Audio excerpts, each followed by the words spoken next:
just got done making the video of feminism's destruction in the Bible. I also mentioned that I have a cold and a sore throat, so I'm losing my voice a little. Despite that, I still have a couple videos I'd like to make, and they're quite important. You know, God clearly says there's nothing new under the sun, and I can prove to you evolution is wrong. And I can prove so by showing you that throughout the history of mankind, we have never learned from our mistakes. We continue to do them over and over and over again. You know, some people say, how can the Bible be from modern day times?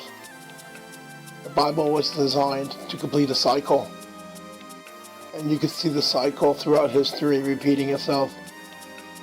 And as a matter of fact, 2015 today, that we live in 2015 today, means that goodness has always conquered evil.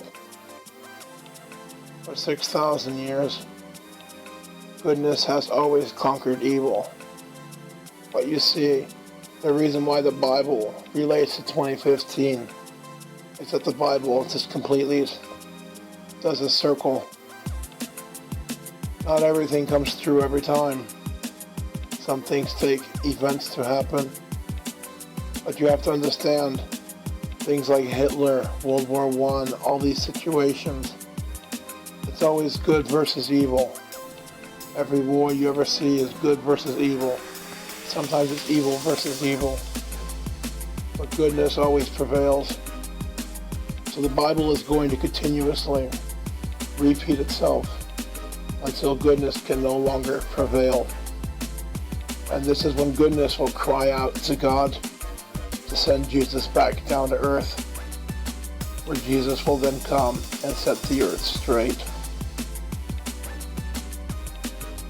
It seems almost like every generation now is forgetting its previous generation.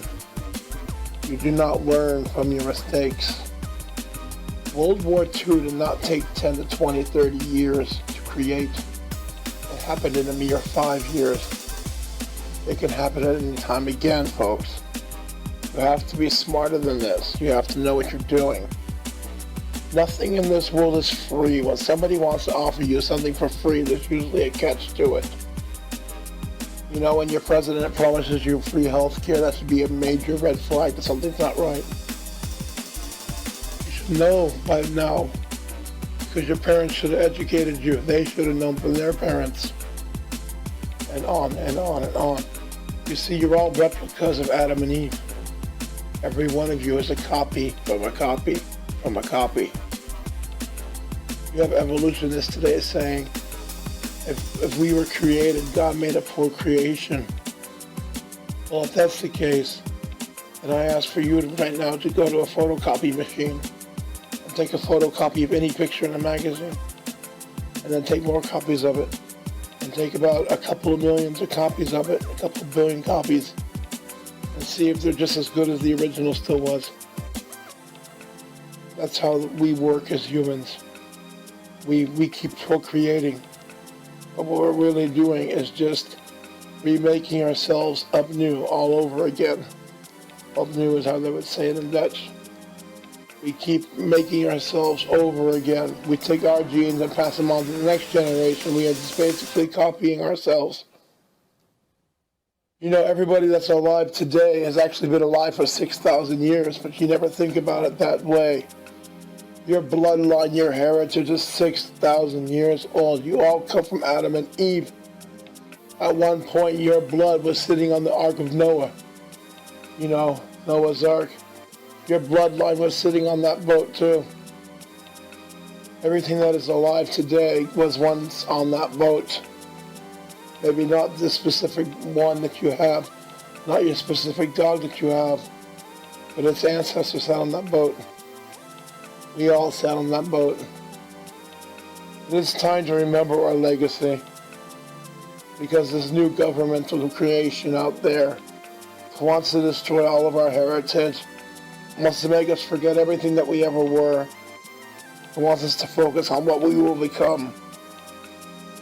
And they're going to masquerade this in by saying that mankind is at the pinnacle, like this new, well, if I put it in Dragon Ball Z terms, like humanity is going to go Super Saiyan 3 or something like that. They're thinking that humanity is going to evolve into the next step.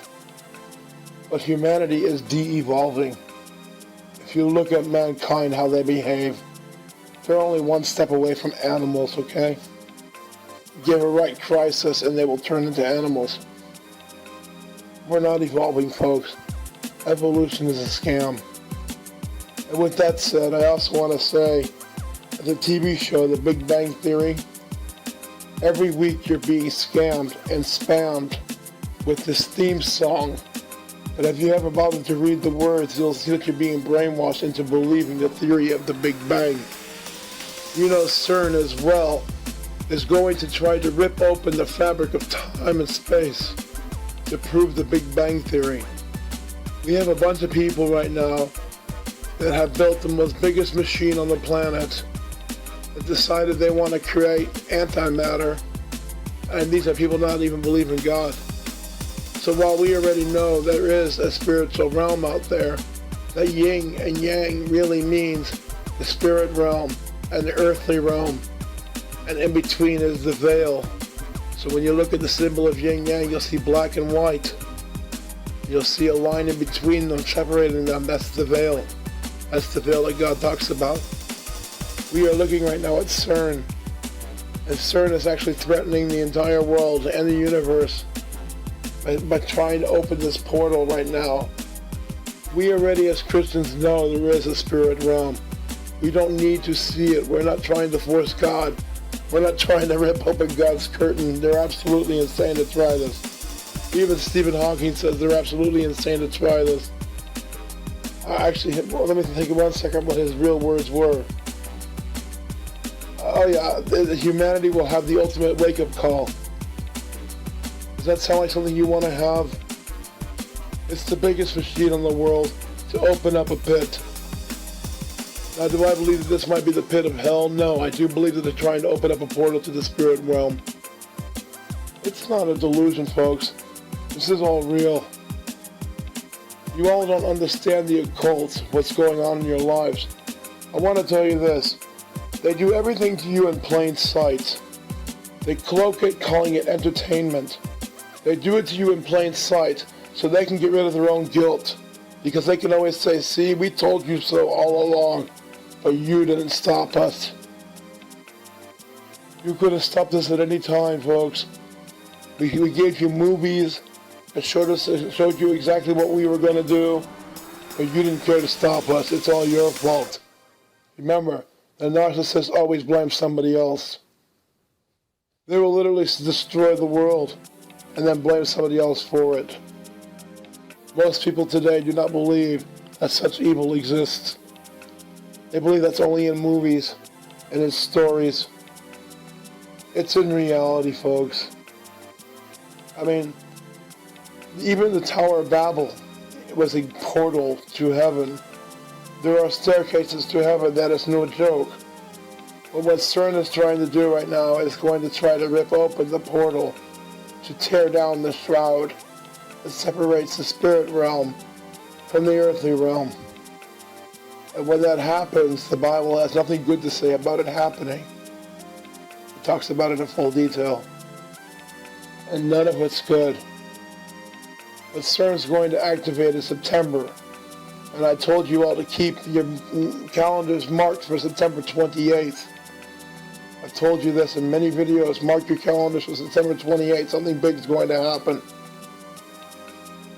I am not sure if they're going to rip the portal open or not. I'll be right back. I have to change the recording. I can only record at 10-minute intervals.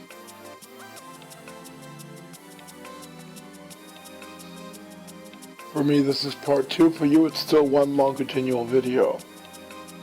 I was talking about CERN and how they're trying to open up a gateway.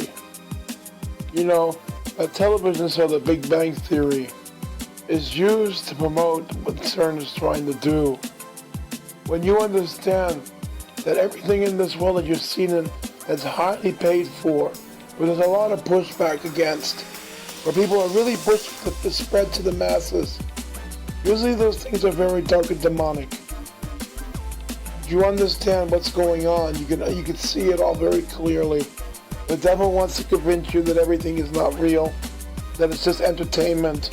Don't look at the man behind the curtain, which was a metaphor, of course, from the Wizard of Oz, when Toto pulled the curtain back and exposed the wizard sitting there instead of a big giant head. When you see what the devil is doing, you can see all of his tricks. And I feel sometimes like I'm just sitting here warning everybody constantly, and I'm wondering if anybody's really seeing it. I've noticed that I've woken up a few MGTOWers out there, and I'm very grateful for that. I'm happy that they've actually stepped over and that they understand now. I'm trying to bring you the story that you're never told. And I could do it. It just takes a little while, and I can't get it done every time on one video. They're going to, if you know what the Masons are trying to do, they're trying to open up the portal to release the Nephilim. You know, every country in the world, I'm sorry, there goes my voice. Every country in the world has worked on CERN. Everybody, even enemies of each other, have been working side by side with CERN. This is a serious ordeal, and people are too busy with themselves to even notice it. This structure is humongous. You got some of the world's biggest brains out there saying this is deadly and wrong. You got Christians out there saying this is really going to turn out to be something bad. And really, we don't want CERN to be activated, but it probably will. I mean, we can't stop it. I mean, you know, let God's will be done, right? So that'll probably take place very soon, around in September. I've heard other stories about this blood moon that's coming. So, see, I'm basing everything off the last blood moon, folks.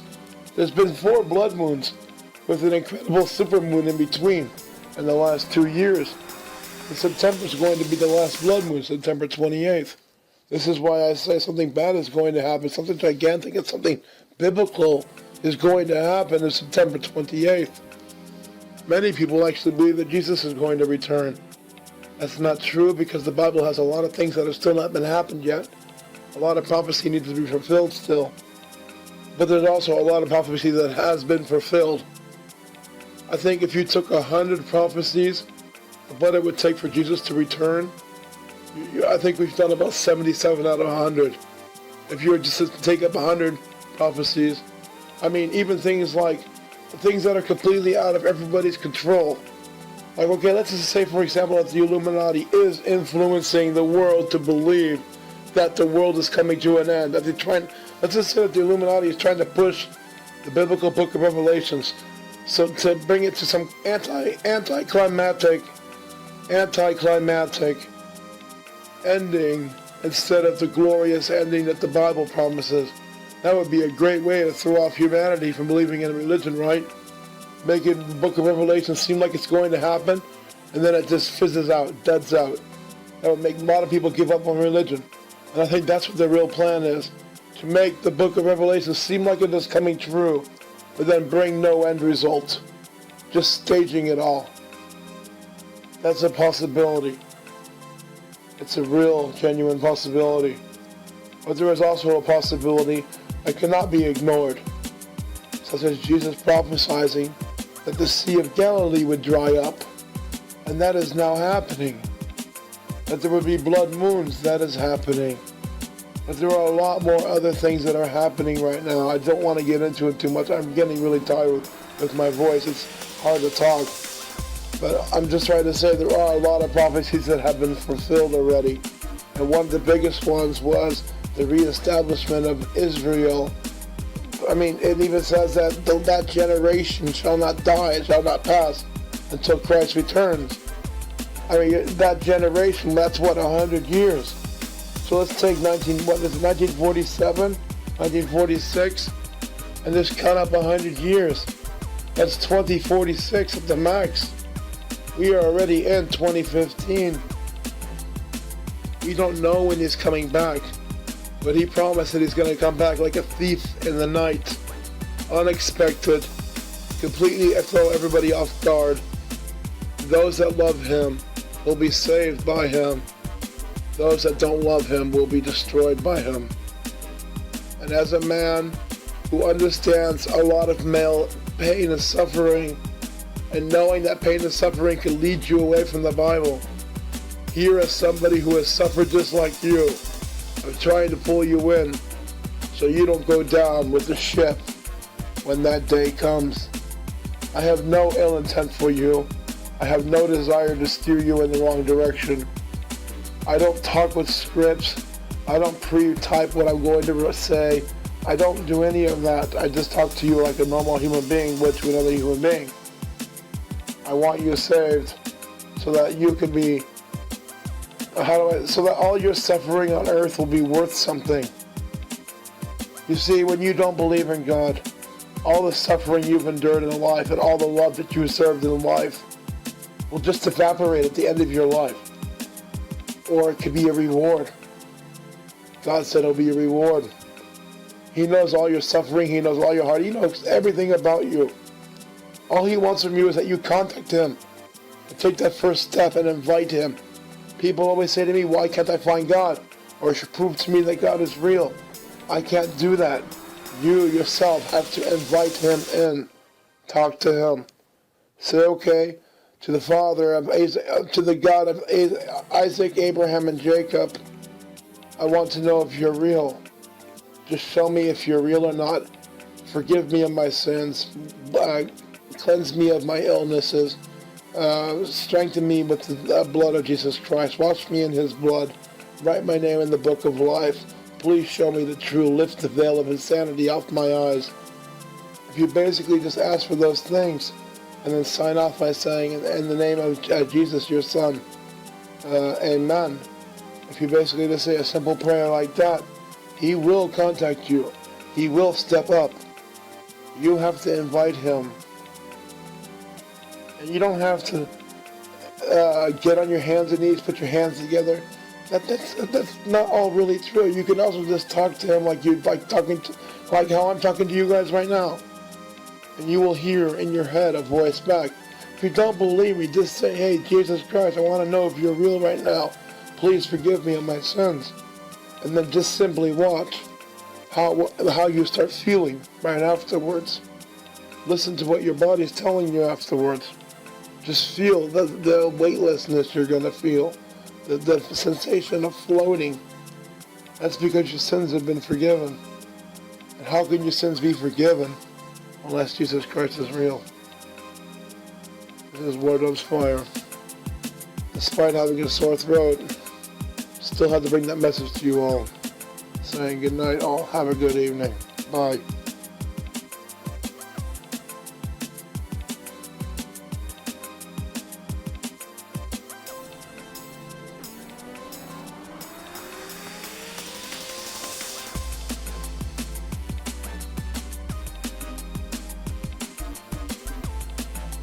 Just got done making the video of feminism's destruction in the Bible.